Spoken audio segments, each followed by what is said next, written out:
Satu lagi, sebuah cerita horor dari akun Twitter @bristory yang berjudul asli Di Sudut Kecil Ujung Kulon. Akan segera Mimin bawakan buat kalian semua, subscriber setia channel spesial horor yang selalu Mimin bangga-banggakan. Buat kalian yang sudah penasaran, buat kalian yang sudah tidak sabar, langsung saja selamat menyimak kalau kalian benar-benar berani. Kisah yang akan aku ceritakan ini terjadi di kisaran tahun 2005. Aku mengalaminya bersama Rai. Kejadian yang sepertinya menjadi titik balik atau apalah istilahnya, karena setelahnya aku jadi mulai menerima keadaan yang sering bertabrakan dengan frekuensi dengan sisi lain.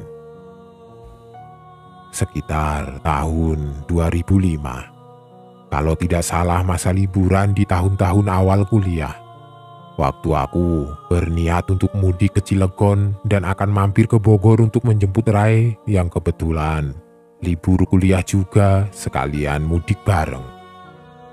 Singkat kata, kami akhirnya sudah di dalam kendaraan menuju pulang. Seperti biasa, aku duduk di belakang kemudi. Rai bertugas sebagai DJ musik dan navigator. Tentu saja, tidak ketinggalan ocehannya terus-menerus menemani selama perjalanan. Kami tiba di kota Serang sekitar pukul 10 pagi. Ketika tiba-tiba Rai menyeletuk mengeluarkan kalimat ajakan. "Ri, ada pantai yang aku dengar. Bagus, namanya Pantai Radecet. Kita ke sana yuk. Dengar-dengar, katanya bagus kayak Kute." "Di mana itu Rancecet, Rai?" "Daerah ujung kulon, Bri. Ya, jalan santai 6 jam lah dari sini. Tidak usah lama-lama. Kalau sudah gelap kita pulang." Begitu kata Rai. Dari kecil kami memang selalu begitu. Senang berpetualang, mengunjungi tempat yang belum pernah dikunjungi sebelumnya. Serunya, kami jarang merencanakan kegiatan atau perjalanan yang akan dilakukan. Lebih banyak dadakan seperti kisah yang aku ceritakan kali ini. Jadi, Rai mengajakku untuk mengunjungi tempat wisata, pantai, yang letaknya di sisi selatan Pulau Jawa, Banten bagian selatan. Aku sendiri waktu itu baru mendengar ada pantai yang namanya Rancecet. Lalu tiba-tiba Rai mengajak untuk datang mengunjungi dan akhirnya aku mengiyakan ajakannya. Toh kami tidak ada yang dikejar juga dan rumah sudah dekat. Setelah sepakat, akhirnya kami melanjutkan perjalanan menuju Pantai Rancecet. Aku lalu mengarahkan kendaraan menuju Pandeglang. Akan memakan waktu kira-kira 6 jam perjalanan dari kota Serang. Waktu itu, road trip menyusuri jalan-jalan di Banten itu nyaris sama situasinya dengan daerah lainnya. Di beberapa bagian, kondisi jalan tidak terlalu bagus, walaupun masih bisa dilalui oleh kendaraan. Bedanya dengan daerah lain, hanya sedikit dari banyak wilayah Banten yang menjadi daerah tujuan wisata favorit. Mungkin hanya Pantai Anyer yang paling terkenal. Selebihnya hanya tempat bagus yang masih jarang orang yang tahu. Aku dan Rai hanya mengandalkan insting dan tanya penduduk sekitar untuk mencapai tujuan. Satu-satunya informasi yang kami tahu, Pantai Rancecet dekat dengan Cibaliung, kota kecil di bagian selatan Banten. Maka ke Cibaliunglah tujuan kami. Pandeglang, Labuan, Cibaliung, Rancecet. Itulah kira-kira kota-kota yang harus dilalui. Waktu itu hari Kamis, bukan hari libur kerja. Jadi perjalanan agak lowong, target kami paling jam 4 sore sudah sampai ke tujuan. Perjalanan lebih banyak menemui hutan-hutan kecil dan perkebunan. Rumah penduduk hanya ditemui sesekali, kecuali Kalau sedang melintas di salah satu kota, suasana akan sedikit lebih ramai. Perjalanan menjadi semakin sepi. Ketika sudah melewati kota Labuan, lalu menuju Cibaliung, sedikit menyusuri pantai Tanjung Lesung yang cukup indah. Setelah lewat Tanjung Lesung, lalu kami harus berbelok ke arah kiri dan jalanan mulai menanjak karena harus menaiki wilayah gunung dan perbukitan. Di daerah ini, perjalanan mulai semakin seru. Rumah penduduk semakin jarang terlihat, kanan kiri jalan lebih banyak hutan, diselingi dengan perkebunan karet atau sawit. Hutan, kami lebih banyak melintasi hutan yang sangat rindang, karena di situ sudah semakin dekat ke dalam wilayah Taman Nasional Ujung Kulon. Jadi, begitulah. Ujung Kulon ini menurutku salah satu tempat yang sangat menyeramkan kalau berniat untuk mencari hal-hal goib dan perhantuan. Aku pernah bermalam di dalam hutan Ujung Kulon bersama beberapa teman. Saat itu, kami banyak mengalami kejadian yang amat sangat di luar nalar dan tidak masuk akal, tapi benar terjadi. Ngeri. Nanti, kapan-kapan, aku akan bercerita, tapi bukan hari ini. Tapi kalau mengesampingkan hal-hal yang seram tadi, Ujung Kulon ini termasuk tempat yang sangat indah. Hutannya masih amat sangat belantara. Pada beberapa wilayah sinar matahari tidak bisa menembus masuk karena tertutup oleh rindangnya pepohonan. Di dalam hutan, aku pernah melihat pohon yang sangat besar. Batangnya berdiameter sekitar 3-4 meter, besar sekali. Di ujung kulon inilah tempat tinggal dari hewan yang sangat langka, badak cula 1. Hewan yang sangat lucu dan menggemaskan. Info terakhir yang aku dapat, badak ini jumlahnya hanya tinggal 42 ekor saja. Semoga tidak punah. Begitulah, Ujung Kulon memang banyak menawarkan keindahan alam, sangat layak untuk jadi tempat tujuan berwisata. Perjalanan antara Tanjung Lesung, Cibaliung, keadaan dan situasinya sangat seru. Keluar masuk hutan belantara. Walaupun waktu itu masih siang tetapi sudah agak cenderung gelap, karena jalanan lebih banyak tertutup pepohonan yang rindang. Siang begini saja, seram ya Bri. Bagaimana malam nanti? Coba, begitu kata Rai. Makanya nanti kita tidak usah lama-lama. Seram juga lewat daerah ini malam-malam. Aku menjawab dengan kalimat yang berisi kegusaran. Akhirnya, sekitar jam 3 sore, kami sampai di Cibaliung, kota kecil yang benar-benar kecil. Hanya ada beberapa toko di sisi jalan, tetapi rumah penduduk sudah cukup banyak terlihat. Di Cibaliung, kami hanya melintas, mengejar waktu untuk segera sampai di Rancaicet. Menurut penduduk yang kami tanya, jaraknya masih 20-an kilometer lagi. Nah, di wilayah setelah Cibaliung ini, jalanannya walaupun sudah beraspal tetapi cukup sempit, hanya bisa dilalui dengan nyaman oleh kendaraan kecil. Kalau berpapasan dengan kendaraan lain, salah satu harus mengalah dengan turun ke jalan tanah. Salah satu ciri dari wilayah yang sudah dekat pantai adalah kami mulai sering melewati sungai, besar maupun kecil. Sungai-sungai ini nantinya akan bermuara ke laut. Ciri lainnya, banyaknya tanaman yang banyak hidup di tempat air yang berair payo. Aku lupa nama tanamannya apa. Semakin mendekat ke pantai, semakin jarang kami melihat rumah penduduk. Tidak terlalu aneh, karena wilayah ini memang jauh dari kota besar, dan juga banyak yang belum tahu kalau di sudut Ujung Kulon ini ada pantai yang katanya bagus. Papan berukuran kecil, membentuk tanda panah ke kiri bertuliskan Pantai Rancaicet, menjadi patokan kami untuk memasuki wilayah yang sepertinya pantai. Pintu gerbang hanya portal bambu yang menganga terbuka. Tidak ada orang yang menjaga. Kanan kiri dipenuhi ilalang liar dan semak belukar. Dari titik itu, pantai belum terlihat. Lalu kami memasukinya. Sepi. Sama sekali tidak ada pengunjung. Mungkin karena hari sudah sore dan sebentar lagi gelap. Mungkin. Mulai banyak terlihat pohon kelapa yang berjajar rapi. Rumput kering dan ilalang masih terlihat memenuhi pemandangan. Belum bisa dibilang sebagai tempat wisata yang indah.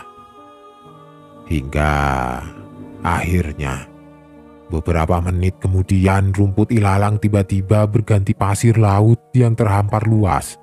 Tidak jauh dari situ, kami sudah melihat lautan lepas. Sampai juga di tujuan.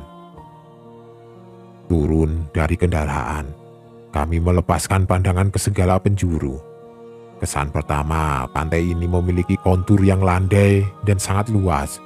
Sejauh mata memandang ke kiri dan kanan hanya terlihat garis pertemuan antara air laut dan pasir putih. Panjang sekali. Waktu itu, cuacanya tidak terlalu cerah. Langit agak mendung dan angin bertiup cukup kencang. Gelombang lautnya tidak bersahabat menimbulkan suara deru ombak yang bersahutan. Oh iya, wilayah ini termasuk wilayah pantai laut selatan Pulau Jawa, yang katanya termasuk wilayah kekuasaan Nyi Roro Kidul. Memang iya, hawa mistisnya cukup terasa, agak-agak seram juga. Masih jam 5 sore, tapi sudah benar-benar sepi, tidak ada orang sama sekali. Aku dan Rai duduk di atas pasir sambil memandang ke laut, berbincang menikmati suasana pantai. Sebenarnya ini pantai yang bagus dan indah, tapi mungkin karena aksesnya masih kurang bagus dan jarak dari kota sangat jauh, jadinya sepi. Tapi mungkin kalau Sabtu Minggu rame, Bri. Begitu kata Rai menanggapi omonganku. Ya mungkin saja. Semoga saja begitu. Biasanya juga kalau di daerah pantai sering ada warung-warung kecil di pinggirnya menjajakan makanan atau jajanan untuk ditawarkan kepada pengunjung. Nah, di sini tidak ada. Kosong saja. Tidak ada warung atau orang jualan. Aneh. Suasana yang mulai semakin tidak enak. Mendekati jam 6 kami memutuskan untuk meninggalkan tempat itu. Pada saat sedang berjalan menuju kendaraan, langkah kami terhenti ketika melihat ada bangunan yang berdiri beberapa belas meter di sebelah kanan jalan. Kok tadi kita tidak lihat bangunan ini ya, Rai? Entah tidak memperhatikan atau bagaimana. Kami memang tidak melihat ada bangunan ini ketika datang tadi. Ya mungkin saja karena terlalu excited melihat ke arah pantai. Kemudian kami berjalan mendekati bangunan itu karena penasaran. Bangunannya berbentuk rumah panggung tapi tidak terlalu tinggi, semi permanen yang terbuat dari kayu dan bambu. Ketika sampai di terasnya, barulah kami menyadari kalau bangunan ini ternyata adalah hotel. Hotel yang tidak terawat. Lantainya dipenuhi debu dan daun kering yang bertebaran. Tidak jauh dari tempat kami berdiri ada meja panjang yang sepertinya diperuntukkan sebagai meja lobi atau resepsionis. Lagi-lagi, kami tidak menemukan satu orang pun di tempat ini. Sepi dan kosong. Bangunan berbentuk segi empat yang besar. Kami menebak kalau kamar-kamar tamu berada di bagian belakang. Sepinya bangunan hotel membuat kami juga menjadi lebih banyak diam tanpa suara, terus memperhatikan keadaan sekitar yang menurut kami aneh. Apakah hotel ini masih beroperasi? Apakah ada karyawan di dalamnya? Banyak pertanyaan dalam benak. Lebih aneh lagi, Walaupun sama sekali tidak ada orang yang terlihat, tapi aku merasa kalau banyak yang berlalu lalang. Tanpa suara, suasananya menggambarkan keramaian. Tanpa wujud, situasinya seperti banyak orang. Hari yang mulai gelap. Hotel tidak berpenghuni ini terlihat menjadi semakin kelam. Ada resonansi yang mengajak kami untuk tetap tinggal. "Bri, ada orang di dalam," suara Rai memecah kesunyian. Ketika aku melihatnya, Rai sedang memandang pintu kaca yang ada di sebelah kanan meja lobi. Karena penasaran, aku jadi ikut mengarahkan pandangan ke pintu kaca itu. "Benar," kata Rai. "Ada orang yang sedang berdiri dalam gelap dalam ruangan di balik pintu kaca. Walaupun samar, tapi kami dapat melihat kalau itu adalah seorang laki-laki mengenakan kemeja lengan panjang berwarna putih, berdasi kupu-kupu, bercelana panjang hitam. Dia berdiri diam, memperhatikan dari dalam. Sesaat kami terpaku, seperti terhipnotis tidak bisa bergerak. Sampai akhirnya, sosok itu membalikkan badannya dan berjalan masuk lebih ke dalam bangunan. Kemudian menghilang dalam gelap. "Ayo Rai, cabut dari sini." Aku mengajak Rai pergi setelah sadar kalau ada yang tidak beres dengan bangunan ini. Hotel yang aneh. Kemudian kami meninggalkan Panteran Cecet. Kelaparan. Sepanjang jalan pulang kami mencari tempat makan untuk mengisi perut, tapi tidak ada hasil. Kota terdekat jaraknya sekitar 2 jam lagi. Masih cukup jauh. Sementara beberapa saat lagi waktu maghrib tiba. Tidak lama kemudian kami melihat ada masjid kecil di pinggir jalan. Lalu kami berhenti untuk sholat dan beristirahat sebentar. Setelah selesai, kami lanjut perjalanan. Waktu itu masih sekitar jam 7, tetapi terasa sudah seperti tengah malam. Jalan yang kami lalui sudah sangat sepi, sangat jarang berpapasan dengan kendaraan lain dari arah berlawanan. Hanya sesekali sepeda motor yang terlihat melintas. Hutan rindang di kanan kiri jalan menambah suasana menjadi agak mencekam. Jendela kami biarkan terbuka sebagian, membiarkan angin malam untuk masuk. Ini juga yang membuat terdengar suara hutan yang sedang kami susuri jalan di tengah-tengahnya. Benar-benar hutan lindung. Jalannya naik turun mengikuti kontur tanah. Penerangan hanya bersumber dari lampu kendaraan kami. Tidak ada lagi. Awalnya, banyak bahan perbincangan menarik.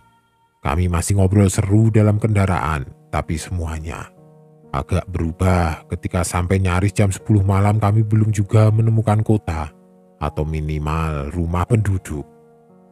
Selama nyaris 3 jam kami berjalan di dalam hutan belantara, seperti tidak ada jalan keluar. "Awas Bri!" Aku langsung menginjak rem dalam-dalam. Seketika itu juga mobil berhenti. Pandangan kami tertuju ke depan. Beberapa meter di depan mobil ada sesuatu yang menghalangi jalan. Awalnya, aku pikir itu batang pohon kelapa yang melintang memenuhi badan jalan. Karena bentuk dan ukurannya memang seperti pohon kelapa. Tapi ternyata bukan. Benda sebesar pohon kelapa itu ternyata bergerak. Setelah dilihat dengan lebih seksama, benda itu bersisik. Ternyata itu ular yang ukurannya besar. Ular yang sedang menyeberang jalan. Benar-benar ular yang sangat besar. Ular paling besar yang pernah kami lihat selama hidup. Kami tetap diam, menunggu di atas kendaraan sampai ular itu benar-benar sudah pergi. "Sudah jam 10 Bri, kamu yakin kita tidak nyasar nih?" "Lah, dari tadi kan tidak ada jalan bercabang Rai. Kita akan ikutin jalan satu-satunya ini. Nyasarnya di sebelah mana coba?" Perbincangan itu terjadi juga. Pertanyaan yang sudah ada di dalam pikiran kami masing-masing sejak jam 9 tadi. Ketika sudah 2 jam lebih, seperti hanya berjalan di dalam hutan tanpa menemukan keramaian. Aku tidak begitu ingat pasti, tapi sepertinya sepanjang jalan kami tidak pernah menemukan persimpangan atau jalan bercabang. Hanya ada satu jalan yang kami lewati. Sepertinya begitu. Hingga akhirnya, sekitar jam 11 malam, sesuatu yang sangat kami takutkan terjadi. Mobil mogok dan berhenti karena kehabisan bensin. Saling berpandangan, di dalam gelap, kami seperti saling bertanya satu sama lain. Bagaimana ini? Terdampar di tengah-tengah hutan belantara yang sama sekali tidak terlihat ada rumah penduduk, kosong dan sepi. Berdua, kami turun dari mobil untuk melihat sekeliling. Siapa tahu ada bangunan atau rumah penduduk yang dapat kami singgahi. Ternyata, sama sekali tidak ada tanda-tanda rumah penduduk, hanya gelap gulita hutan belantara. Diiringi oleh suara binatang malam yang saling bersahutan, semakin mencekam suasananya. Cukup lama berdiri di luar sambil terus memikirkan apa yang seharusnya dilakukan. Sampai suatu ketika, dari kejauhan kami melihat ada cahaya kecil yang bergerak-gerak. Ada 2 obor yang bergerak berjalan. Jaraknya cukup jauh dari tempat kami berdiri. 2 obor itu seperti bergerak menjauh. Kamu tunggu di sini ya. Aku mau mengejar orang yang bawa obor itu sebelum jauh dan menghilang. Pasti mereka mau menolong. Rai bilang begitu. Sebelum berlari cepat meninggalkan aku yang masih diam memperhatikan gerakan api obor. Sialan, kenapa malah aku yang ditinggal sendirian di sini? Begitu ucapku dalam hati. Terlambat, karena Rai sudah keburu menghilang dalam gelapnya hutan. Tapi pandanganku terus memperhatikan cahaya api obor itu yang memang seperti bergerak menjauh. Sementara Rai sudah menghilang sama sekali di dalam gelap. Tidak terlihat lagi pergerakannya. Sampai akhirnya, cahaya itu juga menghilang dari pandangan, hilang sama sekali. Seperti tertelan di dalam gelap. Setelahnya, aku menunggu Rai untuk kembali. Sesekali menyalakan lampu mobil sebagai pertanda untuk Rai kalau aku masih di tempat yang sama. Namun, ternyata setelah sudah sekitar 30 menit lamanya Rai tidak muncul juga. Pada saat itulah, perasaanku semakin tidak enak. Rasa takut dan cemas semakin bertambah. Nyaris tengah malam buta di hutan belantara. Aku sendirian. Hutan belantara ini seperti memandang dengan aneh, memperhatikanku dengan caranya.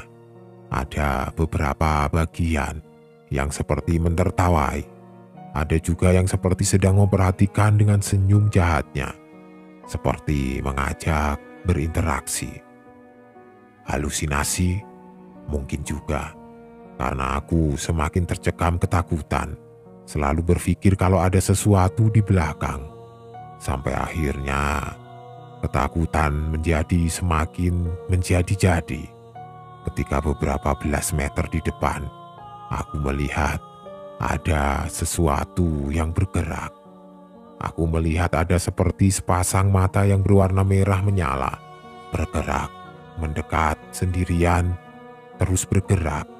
Sementara objek lain di sekitarnya diam mematung. Makhluk apa itu? Kalau melihat dari tingginya, sepasang mata merah menyala itu sepertinya dimiliki oleh seekor anjing yang sedang berjalan dengan 4 kaki. Atau mungkin harimau. Saat itu aku belum tahu. Yang pasti aku sedang berada di tengah hutan belantara, sendirian dan ketakutan. Secepat kilat, Aku langsung lari masuk ke dalam mobil dan mengunci pintu. Ketika sepasang mata merah menyala itu terus saja semakin mendekat. Semakin jelas juga terlihat kalau sang pemilik mata adalah hewan sejenis anjing dengan ukuran yang cukup besar. Ketakutan, tapi karena penasaran, aku tetap melirik ke arah mata merah itu berada. Benar, setelah sudah cukup dekat, barulah terlihat kalau mata merah itu berbentuk seperti anjing dengan ukuran yang besar, tingginya lebih dari 1 meter.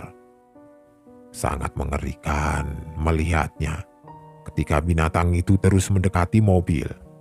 Sampai akhirnya dia tepat berada di pintu samping, sementara aku masih terus mengintipnya dari dalam. Ketakutan. Kemudian, dia berhenti tepat di samping mobil. Posisi kami hanya terhalang pintu.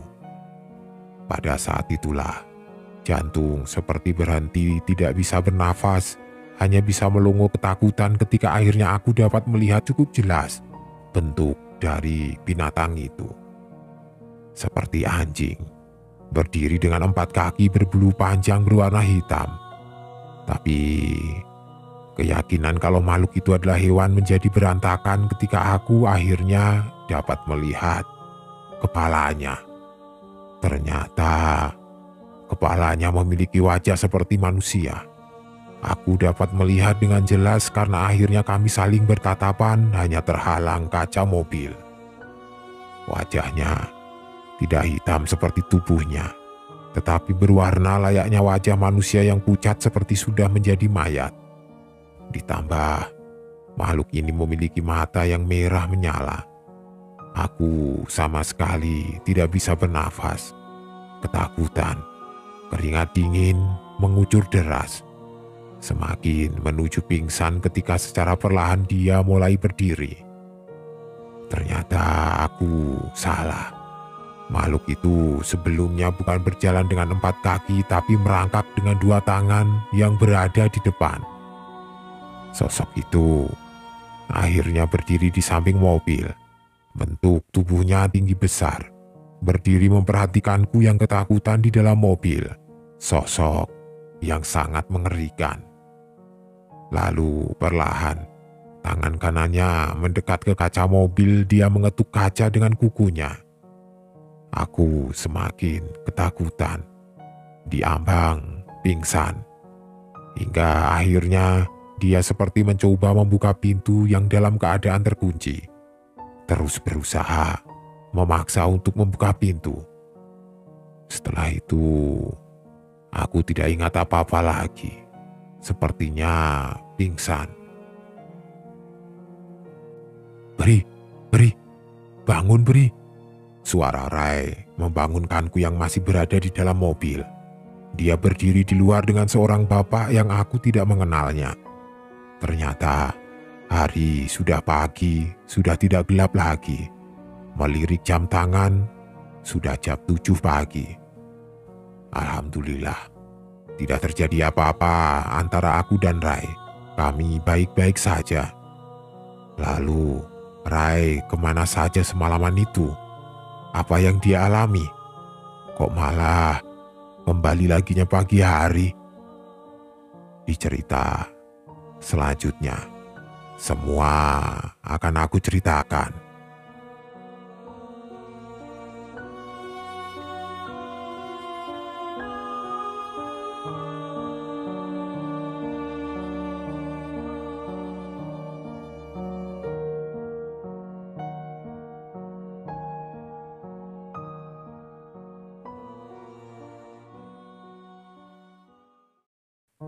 Teman-teman, penikmat cerita-cerita horor di channel spesial horor, dimanapun kalian berada. Jumpa lagi bersama Mimin, yang kali ini akan membacakan sebuah cerita horor dari akun Twitter @bristory yang berjudul Di Sudut Kecil Ujung Kulon Part 2. Buat kalian yang sudah tidak sabar, selamat menyimak. Kalau kalian benar-benar berani. Kamu tunggu di sini ya, Aku mau kejar mereka sebelum menghilang. Itu yang Rai bilang sebelum dia lari mengejar dua obor itu. Dua obor yang sepertinya dipegang oleh dua orang. Obor semakin menjauh. Rai terus saja mencoba mengejarnya. Gelapnya malam tidak mengurangi tekad Rai untuk terus mengejar, terus berlari.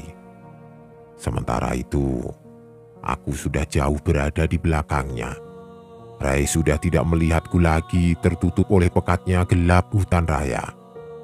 Rai menyusuri jalan aspal yang jadi jalur kendaraan melintas. Hingga beberapa puluh detik kemudian, dia berhenti. Kenapa berhenti? Padahal obor-obor itu jaraknya sudah semakin dekat. Ternyata Rai melihat kalau obor itu berbelok arah ke kanan jalan, turun dari jalan aspal berpindah ke jalan setapak, masuk ke dalam hutan. Muncul keraguan di dalam benak. Apakah akan terus lanjut mengejar atau kembali ke tempatku menunggunya? Sementara hutan di hadapannya sangat belantara, gelap pekat dan sunyi. Pepohonan besar di kanan kiri jalan setapak membentuk terowongan yang memanjang ke dalam, seperti pintu gerbang menuju suatu tempat. Lapang, walaupun tampak sempit, ada hiruk pikuk dalam sunyi. Aneh. Sementara dua obor itu masih saja terlihat dari tempat Rai berdiri, tapi sepertinya mereka berhenti, tidak bergerak lagi, seperti menunggu Rai untuk mendatangi. Baguslah. Kalau mereka berhenti, berarti melihatku mengejarnya. Begitu gumam Rai dalam hati. Kemudian dia mulai melangkahkan kaki ke jalan setapak, melangkah dengan sedikit keraguan memasuki hutan belantara yang gelap pekat. Gesekan kaki ketika melangkah dengan jalan tanah yang bercampur dengan dedaunan kering menjadi satu-satunya suara yang terdengar. Tidak ada suara angin. Tidak ada suara binatang hutan, tidak ada. Keringat mengucur, membasahi tubuh, hela nafas yang mulai ngos-ngosan mengiringi perjalanan Rai ke obor-obor itu. Tapi ternyata mereka kembali bergerak. Bergeraknya menjauh, semakin masuk ke dalam hutan. "Pak, tunggu!" Rai berteriak coba memanggil. Namun tidak ada jawaban, malah sepertinya terus bergerak semakin menjauh. Rai seperti tertantang untuk terus mengejar, terus berlari, sampai akhirnya nafas tersengal-sengal kelelahan dan dia pun berhenti. Menunduk, memegang lutut, Rai coba untuk mengatur nafasnya. Sialan, orang-orang itu kenapa susah sekali dikejar?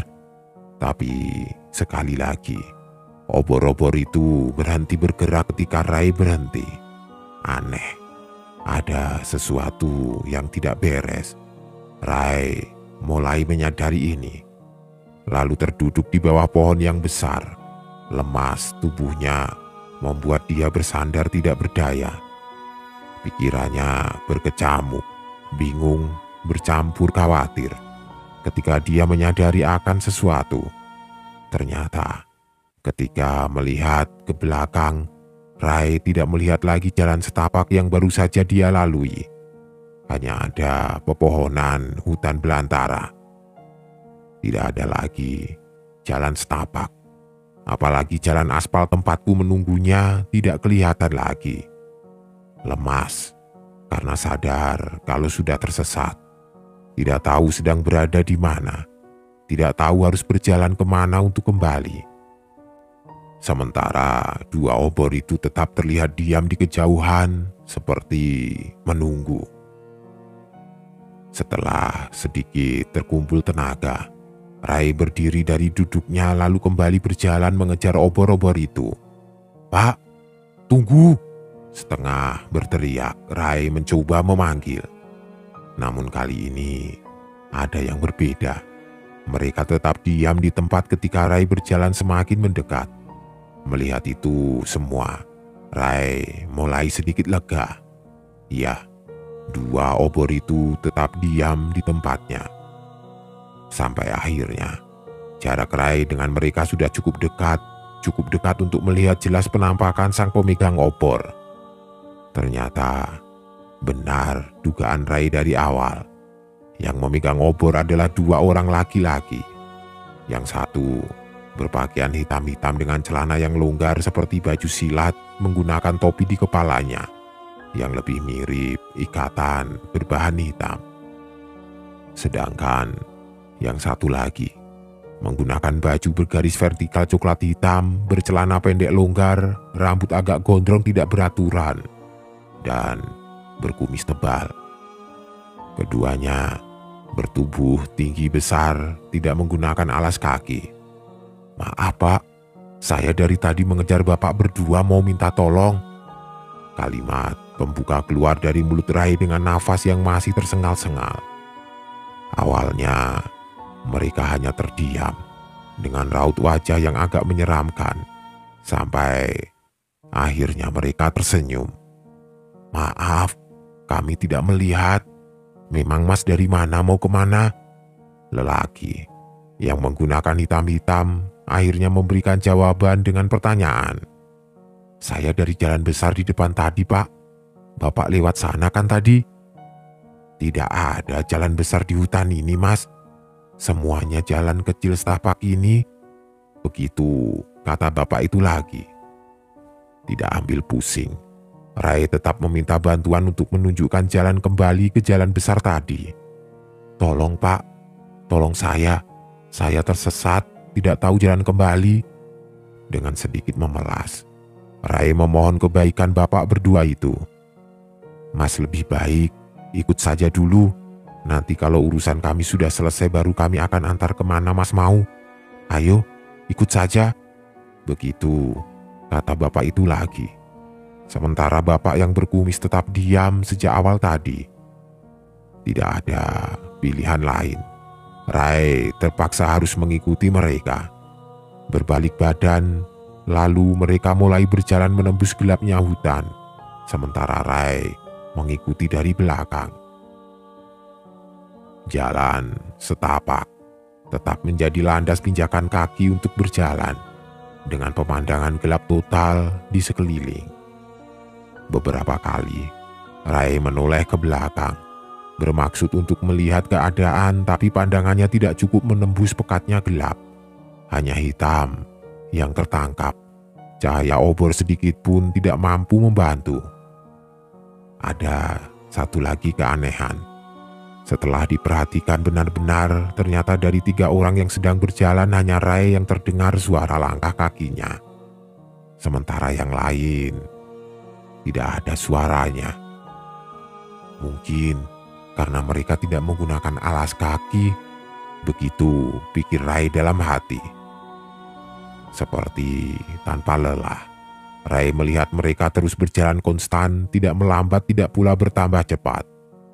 Tidak pernah juga melihat ke belakang, walau untuk sekedar melihat keadaan Rai yang mulai kerepotan mengikuti irama pergerakan mereka.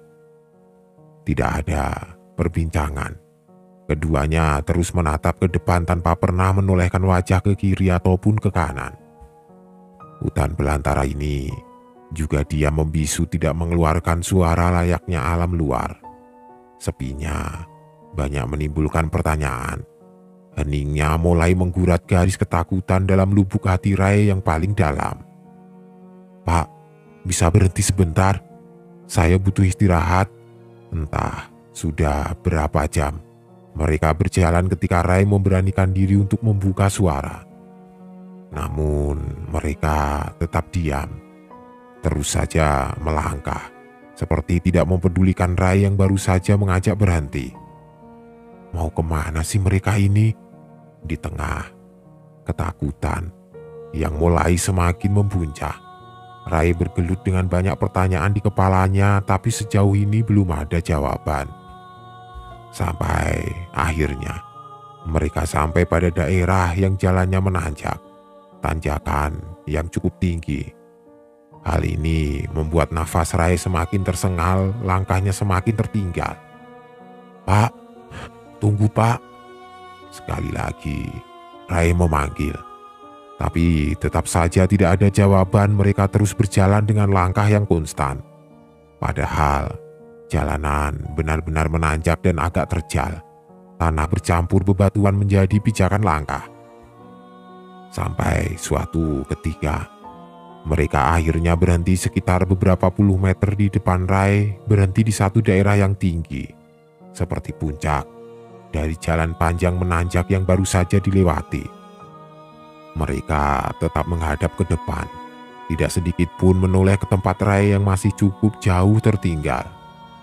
Dengan sedikit tenaga yang masih tersisa, Rai berusaha sekuatnya untuk mengejar. Berhasil. Dengan peluh yang bercucuran, akhirnya Rai sudah berdiri di belakang mereka berdua yang tetap saja memandang lurus ke depan. Lalu Rai ikut melempar pandangan ke depan.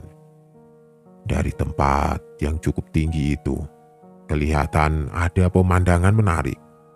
Tidak jauh di depan, ada jalan yang menurun tajam. Agak jauh lagi, sekitar beberapa ratus meter setelahnya, terlihat ada keramaian, ditandai dengan banyaknya lampu dan obor yang menyala. Rai bingung. Tempat apa itu? Lebih bingung lagi setelah tempat keramaian itu terlihat ada seperti dermaga. Dan memang di kejauhan kelihatan ada hamparan laut luas. Banyak kapal dan perahu yang bersandar dan akan bersandar. Kok ada kota di sini?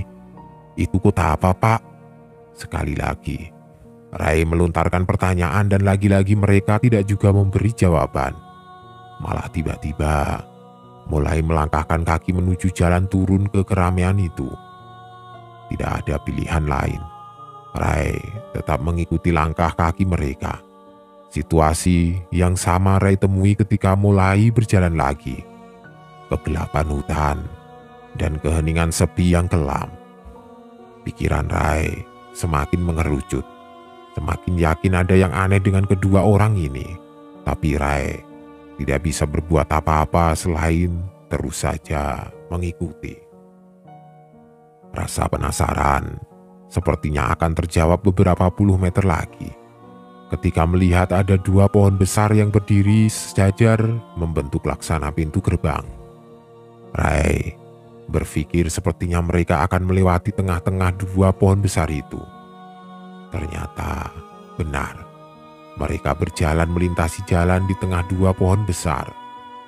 Seperti masuk melewati gerbang yang besar, Rai semakin kebingungan setelah benar-benar melewatinya. Setelah sudah berada di sisi keramaian. Iya, keramaian. Setelah melewati jalan berliku membelah hutan belantara, tiba-tiba Rai masuk ke tempat yang sangat berbeda. Tempat yang ramai tetapi masih dalam keadaan gelapnya malam. Penerangan lebih banyak bersumber dari api obor yang nyaris ada di setiap sudut. Ada juga beberapa lampu templok besar yang berdiri di atas meja. Sama sekali tidak ada penerangan yang bersumber dari listrik. Orang lalu lalang. Ada yang duduk di belakang meja menjajakan sepertinya barang jualan. Ada yang duduk di dalam bangunan kecil yang tampak seperti warung. Ada yang hanya sekedar duduk dan berbincang satu dengan yang lainnya sambil mengepulkan asap rokok. Ada orang yang sepertinya sedang menawar barang yang hendak dibeli. Pasar. Rai melihatnya sebagai pasar. Pasar tradisional yang sebagian besar penjualnya menjajakan sayur mayur dan buah-buahan. Tapi ada juga barang-barang jualan lainnya, seperti kayu bakar dan anyam-anyaman bambu. Takjub dan penuh keheranan, banyak pertanyaan yang timbul di dalam kepala. Pasar apa ini? Ini kota apa? Kenapa tengah malam masih ramai seperti ini? Rai terus saja memperhatikan sekelilingnya, sampai dia lupa dengan dua orang yang membawanya sampai ke tempat itu. Ternyata mereka sudah menghilang di tengah keramaian pasar. Detik itu Rai sudah tidak melihat mereka lagi. Beberapa puluh menit lamanya, Rai berjalan perlahan membelah keramaian pasar sambil terus memperhatikan dengan takjub. Rai terus saja memperhatikan sekelilingnya, sampai dia lupa dengan dua orang yang membawanya sampai ke tempat itu. Ternyata mereka sudah menghilang di tengah keramaian pasar. Detik itu, Rai sudah tidak melihat mereka lagi. Beberapa puluh menit lamanya Rai berjalan perlahan membelah keramaian pasar sambil terus memperhatikan dengan takjub.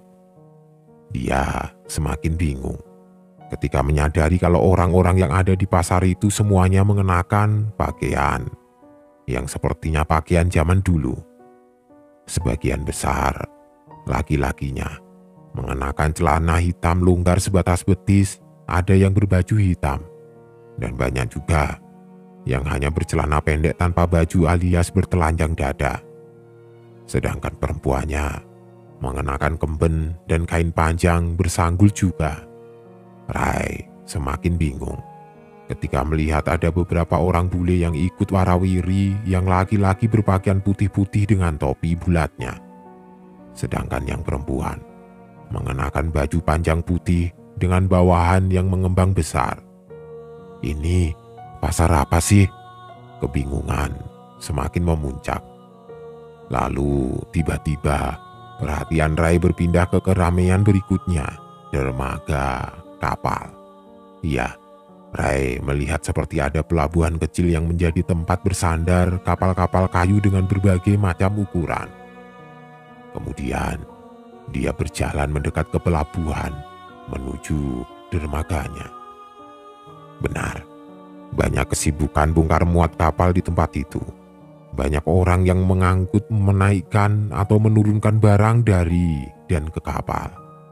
Ada 1-2 orang yang sepertinya mandor yang memerintahkan para pekerjanya. Kapal yang bersandar sebagian besar kapal kayu.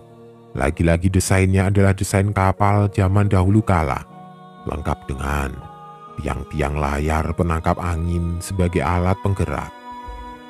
Rai masih bingung, tetapi sedikit demi sedikit dia mulai sadar kalau pasar dan pelabuhan ini bukan tempat biasa.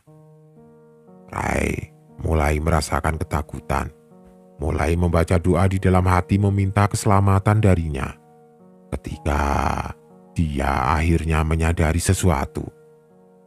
Ternyata sejak mulai masuk ke keramaian itu, Rai tidak mendengar suara dari orang yang sedang berada di situ. Walaupun kelihatan mereka seperti berbicara satu dengan yang lainnya. Rai tetap merasakan sepi dan hening, padahal sedang berada di tempat ramai. Dan juga sepertinya mereka tidak menyadari akan kehadiran Rai, lalu lalang tanpa melihat kalau ada Rai di antara mereka. Aneh, yang menakutkan. Lalu Rai membalikkan badan, melihat kembali ke arah pasar di mana banyak orang berlalu lalang. Rai langsung terduduk lemas. Lututnya tidak mampu lagi menahan beban tubuh, ingin menangis sambil terus membaca doa. Ketika ada satu lagi keanehan yang Rai baru sadari. Ternyata orang-orang di tempat itu bergerak hilir mudik tanpa menginjak tanah. Berjalan seperti melayang, namun kaki tetap bergerak seperti melangkah. Sungguh sangat mengerikan, seperti layaknya kumpulan arwah gentayangan. Tempat apa ini? Rai menangis dalam kesendirian. Duduk tertunduk tanpa tahu akan kemana harus pergi dan melangkah, tanpa tahu jalan pulang. Sampai akhirnya Rai menengadahkan wajah ketika sadar kalau di hadapannya sudah ada orang yang sedang berdiri memperhatikan.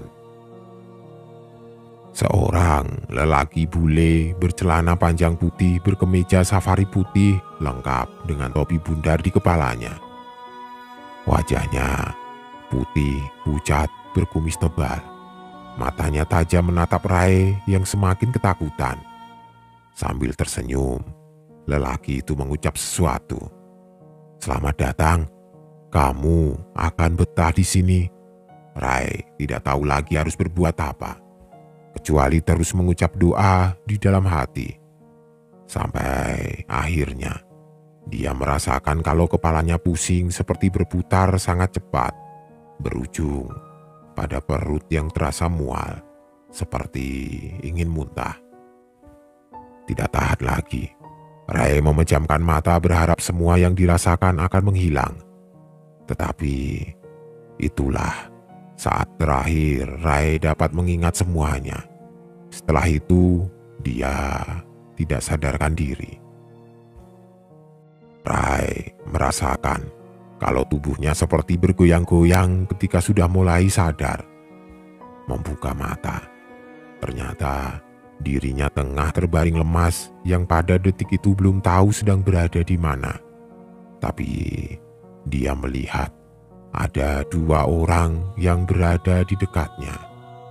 Yang satu di dekat kaki, yang satu lagi berada dekat kepala. Lalu Rai memperhatikan gerakan keduanya yang terlihat seperti sedang mendayung. Berikutnya, Rai memaksa diri untuk bangun dari tidurnya, berusaha untuk duduk. Alhamdulillah, Masnya sudah bangun. Minum dulu, Mas. Laki-laki yang tadi duduk dekat kakinya menegur dan menyodorkan botol air mineral. Masih kebingungan, tapi akhirnya Rai sadar kalau ternyata dia sedang berada di atas perahu dayung kecil. Perahu ini berisi 3 orang, termasuk diriku.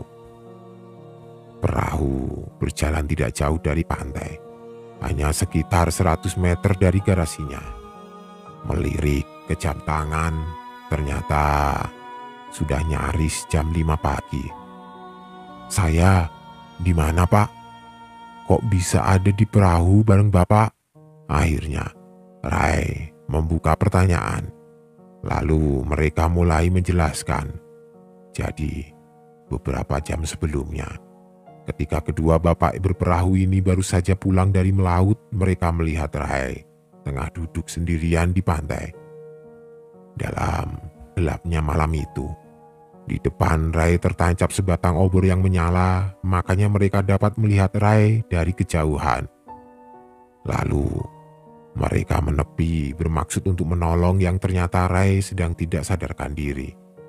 Lalu mereka menggotong dan membawa serta Rai ke dalam perahu. Lalu mereka mulai menjelaskan. Jadi beberapa jam sebelumnya, ketika kedua bapak berperahu ini baru saja pulang dari melaut, mereka melihat Rai tengah duduk sendirian di pantai. Dalam gelapnya malam itu, di depan Rai tertancap sebatang obor yang menyala. Makanya mereka dapat melihat Rai dari kejauhan. Lalu mereka menepi bermaksud untuk menolong yang ternyata Rai sedang tidak sadarkan diri. Lalu mereka menggotong dan membawa serta Rai ke dalam perahu. Begitulah ceritanya. Setelah itu, Rai menceritakan kepada mereka semua yang dia alami di sepanjang malam itu. Semuanya. Oh, begitu Mas. Berarti Mas beruntung masih bisa keluar dari tempat itu. Itu pelabuhan dan pasar goib. Penduduk sekitar sini banyak yang tahu tentang cerita itu. Cerita turun-temurun. Katanya banyak orang yang sudah masuk ke situ dan tidak pernah kembali lagi. Rai diam memperhatikan ketika salah satu dari bapak itu panjang lebar menjelaskan. Intinya ya seperti itu. Rai diajak oleh 2 orang pembawa obor untuk mengunjungi pasar dan pelabuhan goib yang ada di salah satu sudut kecil ujung kulon. Singkatnya, mereka akhirnya mengantar Rai ke tempatku menunggunya di mobil. Sekitar jam 7 pagi, kami akhirnya berkumpul lagi. Oh iya, ada yang aneh lagi. Ternyata mobil dapat dinyalakan dengan normal, tidak kehabisan bensin, masih ada sisa 1/4 tangki. Padahal aku yakin kalau malam tadi garis indikatornya berada di bawah batas empty. Tapi ya sudahlah. Yang paling penting, kami baik-baik saja, tidak kurang satu apapun setelah mengalami hal-hal aneh itu. Akhirnya, kami meninggalkan Ujung Kulon, pulang.